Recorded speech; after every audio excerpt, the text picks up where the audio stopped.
Yes sir, स्वागत है आपका। और आप जान जान जान मन ये समाज बहार है वतन जान जान जान मन ये समाज ये बहार दिल फिदा जान सा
बहुत हमारे दिल की बेपनाह गहराइयों से सर स्वागत है आपका। और क्या कहानियाँ, और आप लोग खामोश क्यों? और हम रिक्वेस्ट करेंगे माननीय केपी त्रिपाठी जी से कि 1 मिनट या कुछ शब्दों से हमें मोटिवेट करें और हमें मार्गदर्शन करें। यस सर, स्वागत है आपका। बोलिए भारत माता की।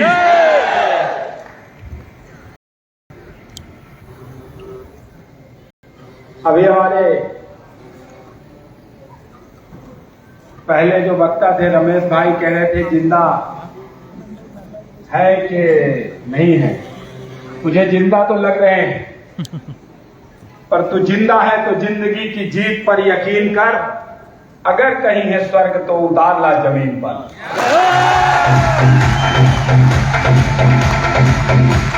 एक बात पूरी ताकत के साथ, क्योंकि हम सब भारत के नागरिक हैं, हिंदुस्तान के नागरिक हैं। हमारे शास्त्रों में जननी जन्मभूमिश्च स्वर्गादपि गरीयसी, यदि हम अपनी श्रेष्ठता के लिए, अपनी जय के लिए, अपनी विजय के लिए भी काम करते हैं तो अपनी विजय, अपने परिवार की विजय, अपने परिवार की विजय अपने समाज को आगे बढ़ाने का काम है। अपने समाज को आगे बढ़ाने का काम, अपने जिले, अपने प्रदेश को आगे ले जाने का काम है। और यदि हम अपने प्रदेश को आगे ले जाते हैं, अपने जिलों को आगे ले जाते हैं, इसका मतलब हम भारत को परम वैभवशाली विश्व गुरु के स्थान पर स्थापित करने के लिए काम कर रहे हैं। इसलिए मेरी अपेक्षा है, जब तक भारत माता की जय पूरे मनोयोग से नहीं हो जाता कि रोम रोम खड़ा हो जाए, तब तक मेरी बात आगे नहीं बढ़ती। यदि आप लोग चाहते हो कि थोड़ा आगे बढ़ जाए तो इस बार पूरी ताकत, पूरी क्षमता के साथ बोले भारत माता की, भारत माता की, भारत माता की। आज इस माई लाइफ स्टाइल टीम, जिसमें हमारे मित्र पर मोहित भाई, श्रीकांत जी जो हमारे रीवा में आए हैं, मैं रीवा की धरती में उनका इस्तेकबाल करता हूं। रीवा की धरती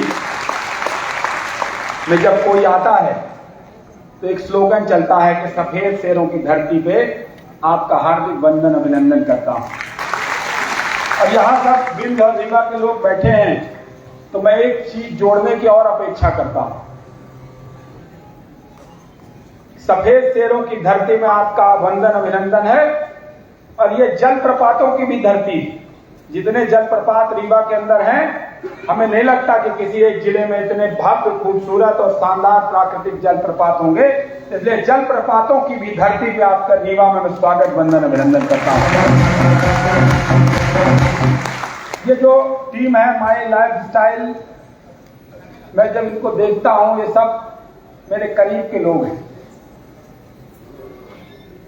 चाहे वो नितेश जी हों, चाहे वो रत्नेश जी हों।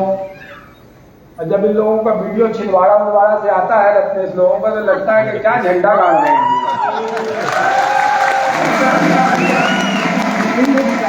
चाहे लोकेश जी हों, सामने भी जो टीम बैठी है, लगभग इनके साथ मैं संघर्ष के पथ पर आगे बढ़ा। जब इनको मैं देखता हूं कि अच्छी स्टेज पर है, अच्छा काम कर रहे हैं, तो जो कहीं मेरी नैया भी डगमगाती है ना, तो इन मोहित और इनकी पूरी टीम और इन सबको देख के जो सामने बैठे हैं, डगमगाती हुई नैया एकदम सीधी हो जाती है।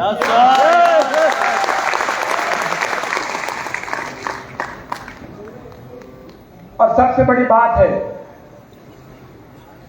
कि अभी हम कोई काम अपने लिए तो कर ही रहे हैं, लेकिन समाज में और लोगों के जीवन स्तर पर बदलाव लाने के लिए भी हम कोई काम करते हैं, तो फिर समझिए हमारा जीवन सच में सार्थक होने जा रहा है।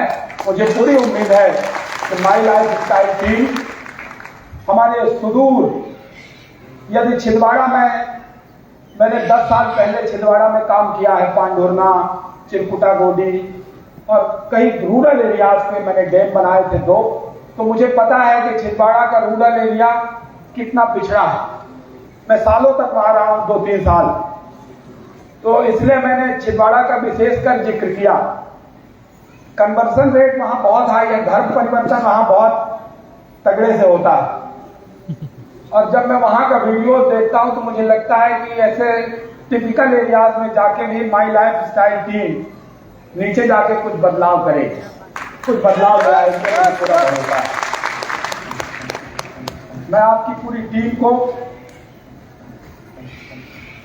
हृदय से, और मुझे फक्र हो रहा है, मोहित भाई बता रहे थे कि ये पूरे जितने लोग यहाँ बैठे हैं, श्रीकांत जी को छोड़कर बाकी सभी हमारे विंध्य और रीवा की धरती से आते हैं जो झंडा गाड़ने जा रहे हैं।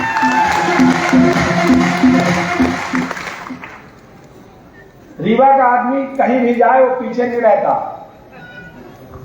रेमंड की फैक्ट्री है छिंदवाड़ा में, उस समय जब हम लोग गए थे तो रीवा का एक आदमी वहां मजदूर था और वो मजदूर यूनियन का अध्यक्ष बन गया था। और एक कर्मचारी था जो उसमें कर्मचारी के रूप में काम करता था, वो कर्मचारी यूनियन का अध्यक्ष था। हमने कहा तुम लोग जहां भी आकर रीवा वाले जहां जाते हो जमा लेते हो। तो इसलिए मुझे पूरी उम्मीद है कि आप लोग जहां जाओगे देश के लिए तो काम ही कर रहे हो, लेकिन मुझे पूरी उम्मीद है कि माई लाइफ स्टाइल की टीम रीवा और विंध्य का भी नाम पूरे देश में बुलंदी पर लिखने का काम करेंगे। आजकल एक बहुत बढ़िया चंद लाइनें हैं जो चल रही हैं, मुझे खूब भा रही हैं। हमारे सामने बैठे हुए सीए साहब प्रशांत जैन जी, मनोहर मोटवानी जी, कमलेश सचदेवा जी, सोनू सिऊत कहलाते हैं रीवा के, जो परमजीत सिंह डंग जी, भाई बंटी जी, भाई हमारे साथ स्कूल में पढ़े प्रकाश गुप्ता जी, ऐसे पूरी टीम जो मैं लगभग सभी का नाम ले, भाई रमेश गुप्ता जी, कोई बुरा मत मानिए, भाई अनिल कुर्बानी जी, मैं सबको लगभग ज्यादातर लोगों को जानता हूं। और यदि हम सच्चाई और ईमानदारी से पूरे मेहनत पे लगे हैं कि लोगों के जीवन में बदलाव लाना है और इसके साथ भारत को परम वैभवशाली विश्व गुरु के स्थान पर स्थापित करना है, तो मैं 4 लाइनें कह के अपनी बात समाप्त करूंगा कि है कर्म अगर सच्चाई तो फिर कर्म कहां निष्फल होगा। लोहा जितना तपता है उतनी ही ताकत भरता है, लोहा जितना तपता है उतनी ही ताकत भरता है, सोने को जितनी आग लगे वो उतना प्रबल निखरता है, हीरे को जितना भार लगे वो उतना खूब चमकता है कर्म अगर सच्चाई तो फिर कर्म कहां निष्फल होगा, आज नहीं तो कल होगा, निश्चित ही काम सफल होगा। धन्यवाद। जय हिंद। हमारे एक तो आज बहुत ऐतिहासिक दिन है। अभी मैं उस कार्यक्रम से शामिल होकर आया हूं और हम हिंदुस्तान के लोग, हमारी मातृभाषा हिंदी है, हिंदी में ही हम बोल रहे हैं। मोहित भाई अंग्रेजी में भी बोलते होंगे, बहुत सारे लोग बोलते होंगे, नो डाउट, लेकिन अपनी मातृभाषा ही उन्नति का मूल आधार है, प्रगति का मूल आधार है, संस्कृति का मूल आधार है। और मैं आज फख्र महसूस कर रहा हूं कि जिस राजनीतिक दल में मैं काम करता हूं, भारतीय जनता पार्टी, उसकी सरकार मध्य प्रदेश में है, शिवराज सिंह चौहान मुख्यमंत्री है। मेडिकल की पढ़ाई में आज हमने हिंदी भाषा में ही कराने का हमारे मध्य प्रदेश में तय किया। बहुत बड़ा ऐतिहासिक दिन है। मैं चाहता हूं शिवराज सिंह चौहान और मध्य प्रदेश सरकार के लिए जोरदार तालियां बजाएं। तो नई शिक्षा नीति आई है, क्षमा करिएगा मैं इसलिए बता रहा हूं कि शिक्षा से ही सारी चीजें होनी है। नरेंद्र मोदी जी ने तय किया कि टेक्निकल एजुकेशन और मेडिकल एजुकेशन में क्षेत्रीय भाषाओं को प्रेफरेंस दिया जाएगा। जो हमारे रूरल एरियाज के लोग अंग्रेजी में नहीं पढ़ पाते थे, गिल्ट फील करते थे, उनको कहीं ना कहीं, आप लोग भी जब जाते हो कोई स्टेज में आके अंग्रेजी में बोलता, आपको लगता होगा कि मैं ऐसा बोल पाऊंगा कि नहीं, लेकिन मुझे पूरा भरोसा है गांव का अनपढ़ से अनपढ़ व्यक्ति भी, अब हालांकि अनपढ़ कोई बचा नहीं, वो बेहतरीन वक्ता होता है अपने गांव।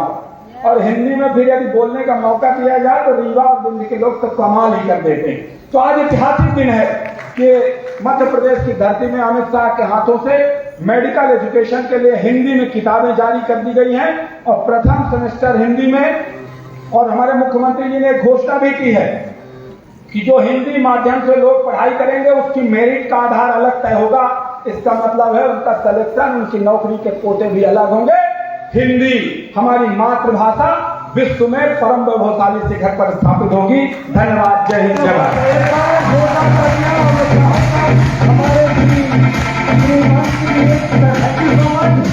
और एक बार जोरदार तालियां नहीं हो रहे हैं हमारे बॉटम ऑफ माय हार्ट। और चलिए इस सिलसिला को आगे बढ़ाते हैं। क्या आप चलिए सिलसिला को आगे बढ़ाते हैं और मैं आगे